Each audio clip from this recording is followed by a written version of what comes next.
এবার কোলাইটিসের থেকেও মারাত্মক বারবার বাথরুমে যাওয়া। এর জন্য 10 রকম ওষুধ আছে, শুনে নাও। ছাঁচের ওষুধ, ঘি, মিষ্টি আর দুধ প্রথম দিন থেকেই বন্ধ করে দাও। যে কোনো ধরনের মিষ্টি বন্ধ, যেটা বেশি মিষ্টি ফল সেটাও না।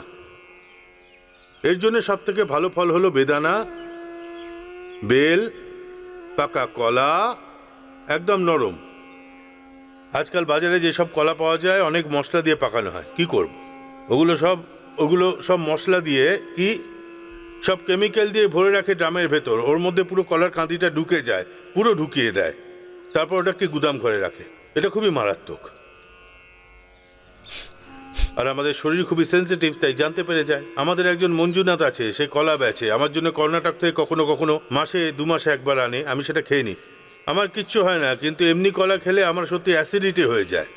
কেউ কেউ ভাবে কলা খেলে ঠান্ডা হয়, অ্যাসিডিটি দূর হয়ে যায়। কলা খেলে অ্যাসিডিটি হয়, কিন্তু এবার যদি কম মশলাওয়ালা কলা পাওয়া যায়, একটু চেষ্টা করে দেখো। তোমার দোকানদারকে বলে রাখো, ভাই তুই আমাকে বিষ দিস না, আমাকে অন্তত বিষ ছাড়া কলা দিয়ে দে, বাড়িতে রেখে আমি বরং ধীরে ধীরে পাকিয়ে নেব। দেখো, কলা কখনো খারাপ হয় না, কলায় পোকা ধরে না। আস্তে আস্তে পাকতে দাও, 1 মাস পর্যন্ত চলে যায়। 1 মাস পর্যন্ত আপেলও চলে যায়, কিন্তু এখন আপেলও লোকেরা ট্রিটমেন্ট করে। কি করব, ছাড়ো।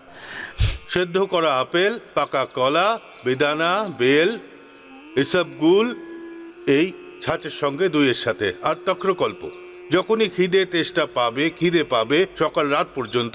রাতে আমরা দই ছাঁচ খেতে বারণ করি, কিন্তু যাদের কোলাইটিস আছে তাদের জন্য এই নিয়ম নয়। এরা দুধ খাবে না, সকাল দুপুর বিকেল শুধুমাত্র ছাঁচই খাবে, কিন্তু ছাঁচ এবং দই। তবে টক যেন না হয়। ভোর 4টের সময় দই জমিয়ে সকাল 8টায়, 8টার সময় জমিয়ে 12টায়, 12টায় জমিয়ে বিকেল 4টে 5টায়। এইভাবে খাওয়া উচিত। 4-5 ঘন্টার মধ্যেই দই জমে যায়। এই দইয়ের মধ্যে অ্যাসিড তৈরি হয় না, না হলে কোলাইটিস আছে যাদের, তাদের অ্যাসিডিটি আর পেটের জন্য অন্যান্য সমস্যা শুরু হতে পারে। মানে একে বলে মিষ্টি দই, মানে দই টক হলে চলবে না। এগুলো সব ছোট ছোট ব্যাপার। এবং আর্থাইটিস যাদের আছে তারা দই ছাঁচ কখনোই খাবে না। এত ভয়ঙ্কর সমস্যা হতে পারে। যাদের জয়েন্টে ব্যথা আছে তারা 1 চামচ যদি খেয়ে নেয় তাহলে এই সমস্যা শুরু হয়ে যাবে। আর এই কোলাইটিস যাদের আছে তাদের এটা খেতেই হবে। এবার শুধু ছাঁচই নিয়ে নাও। তক্রকল্প তাকেই বলে যখন সবকিছু খাওয়া দাওয়া বন্ধ করে দিয়েছে। খাওয়া যেমন ভিন্ন ভিন্ন জিনিস তোমাদের করানো হয়, যেমন লাউ কল্প করানো হয়, দ্রাক্ষা কল্প করানো হয়। এখানে আমরা তোমাদের 4-5টা বিশেষ কল্প করাই। কাউকে আবার বয়েলড ভেজিটেবল দেওয়া হয়, কাউকে শুধু মৌরির জল দেওয়া হয়।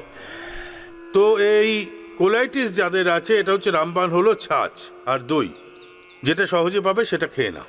কারোর ছাঁচ সহ্য হয় না, আবার কারোর দই সহ্য হয়। এটাও শরীরে একটা প্রকৃতি। যেমন আমি দই খেয়ে নিই, কোনো সমস্যা হবে না, কিন্তু ছাঁচ খেয়ে নিলে সেটা কিন্তু সহ্য হবে না, তাই আমি ছাঁচ খাই না। বাই চান্স কখনো নিয়ে নিলাম, সেটা আলাদা ব্যাপার। এবারে শরীরের প্রকৃতি, আর কি করা যাবে। শরীরের সব জিনিসই সবাই বুঝতে পারে না, আমি নিজেও বুঝতে পারি না। সায়েন্টিস্টরা নিজেরাও খুব কষ্ট করে শরীরের 1 থেকে 2% বুঝতে পারা যায়।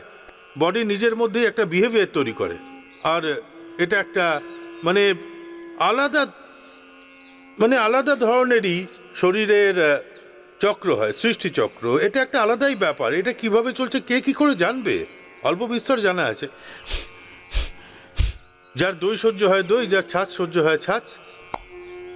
এবার এতে সব থেকে জোরদার কাজ হয় কুটাজ ঘনবাটিতে।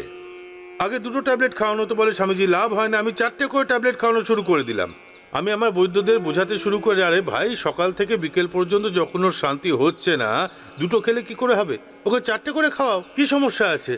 4টে করে ট্যাবলেট সকাল দুপুর বিকেল। আয়ুর্বেদের ইতিহাসে এই প্রথমবার আমরা 4-4টে ট্যাবলেট 4 বার করে খাওয়ানো শুরু করেছি। এই ডোজ তো জলহস্ত থেকে দেওয়া হয়, মানুষের থেকে 4 গুণ ডোজ পশুকে দেওয়া হয়। আমি তো গরুর দেখাশোনা করেছি, গুরুকুলে গরু সেবা করা আমার দায়িত্ব ছিল। যারই ডায়রিয়া হতো আম্বিলিকাল কর্ডের মধ্যে কুরজারিষ্ট ঢেলে জল মিশিয়ে ছোট বাচ্চাদের আর গরুকে দিয়ে দিতাম, আর ওরা ঠিক হয়ে যেত। ওদের মানুষের থেকে 8 গুণ বেশি ডোজ দেওয়া হতো, তাই আমি মানুষদের 4 গুণ বেশি ডোজ দেওয়া শুরু করেছি। আর যাদের বেশি ছিল তাদের 8 গুণ করে দেওয়া হয়েছে। আর ভাই, পেট খারাপ যদি থাকে তাহলে কুটাজ ঘনবাটি 4-4টে করে ট্যাবলেট 4 বার দেওয়া হয়। যখন কম হয়ে যায় তখন 2টো করে দেওয়া হয়, তখন 2টো করে ট্যাবলেট সকাল বিকেল দিলেই হয়ে যায়। চিত্রকাদিবটি।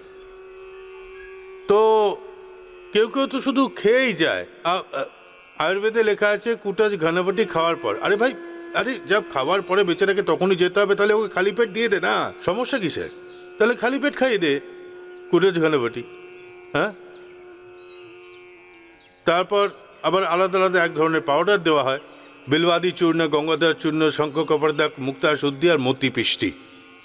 এবার কারোর 100-র মধ্যে 10 জন লোকের পাউডার হজমই হয় না।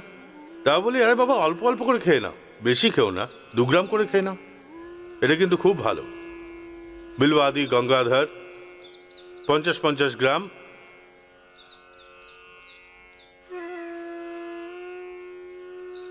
আর 10-10 গ্রাম শঙ্খ কপরদাক মুক্তা শুদ্ধি ভস্য, আর 4 গ্রাম ওই মতি পিষ্টি, যেটা সৌমতা নিয়ে আসে।